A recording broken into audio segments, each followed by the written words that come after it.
Là, l'objectif pour moi, c'est justement d'essayer de cultiver un peu ce profil hybride que je peux avoir, ni pur sprinter, ni pur endurant. Spécialiste du kilomètre, il a été vice-champion du monde il y a 2 ans et il va peut-être aller chercher le titre mondial à les 250 mètres. Je suis un cycliste, je suis un passionné de ma discipline, la piste. Je pratique cette discipline depuis de nombreuses années.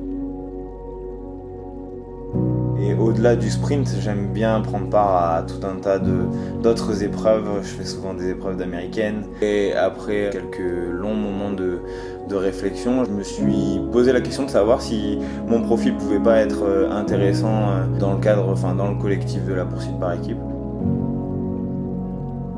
Dans le cadre de cette transition et de ce nouveau défi sportif, c'est justement d'essayer de construire la suite. Il va y avoir plein d'étapes importantes à valider. Aujourd'hui, j'ai proposé ce projet-là à la fédération, au staff de l'endurance, et ils sont assez emballés par l'idée. Maintenant, tout reste à prouver sur la piste, et l'objectif, ça va être d'essayer d'être performant le plus vite possible.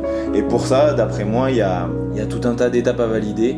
On est en 2020, l'objectif est à horizon 2024, mais en attendant, il va falloir être performant sur l'ensemble des compétitions annuelles.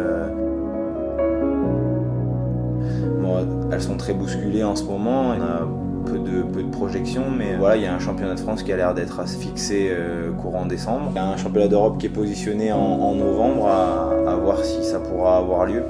Sinon, voilà, ça me laissera que plus de temps pour me préparer, construire aussi avec l'ensemble des acteurs de la fédération, mon cadre de fonctionnement personnel aussi. Je me sens un petit peu comme un cadet qui commence sa carrière. J'ai très envie de découvrir le fonctionnement du collectif endurance et puis de construire la suite. C'est assez excitant et très motivant pour moi.